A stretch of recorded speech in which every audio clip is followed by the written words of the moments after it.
He kākahu tino kā meha te kaitaka ki te Māori, kua tata oti i te uri o Ngāti Kuia i a Hāmuera Rob, toru tekau ngā tau.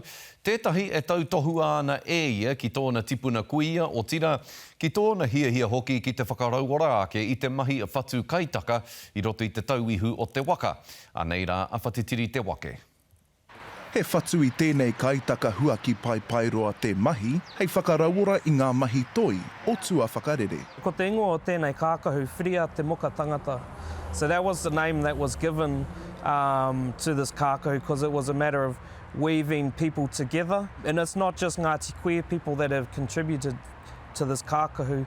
We've also got Ngāti Koata, Ngāti Tuarangatira, Te Aroa even.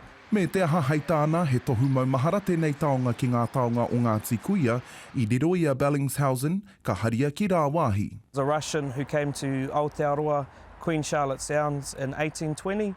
Basically, he journaled that whole expedition, and with it, he collected around 100 taonga, mostly kākahu. I te ngaronga o aua taonga i peka atua Rob ki te Papa Tongarewa, hei kimi tauira. I was visiting Te Papa Tongarewa, and they've got a kākahu in there, a kaitaka huaki paipairua, which is provenance unknown, so we don't know the whakapapa to this kākahu, but it has a lot of similarities to the ones in Russia. Hei tā tēnei uri o Ngāti Kuia, he kaupapa tēnei e kotahi atua i rātou ko tōna whānau, ki te whiri i ngā aho rau me ngā whenu maha. What this kākahu represents is cultural revitalisation of a practice that's somewhat forgotten in some areas, in some whānau.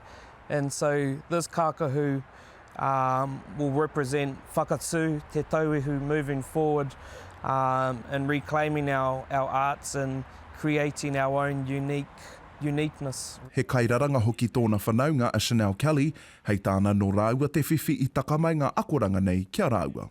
The aunties didn't really teach you as such. You watched and you picked it up that way. So, and once you sort of started showing an interest in getting reasonably good, they started showing you more. As to why I wanted to weave a kākahu like this, I'm not really sure. It was kind of like just drawn to this particular style of kākahu, mainly to acknowledge my whakapapa within Te Tauihu o Te Waka Māui, top of the South Island, and something unique to Kurahaupo. Kāore kore he kaupapa whakahirahira tēnei ki aia, ko te whainga kia mutu marika te taonga nei a te marama o whiringa ārangi o tēnei tau. Whatitiri te wake, te karere.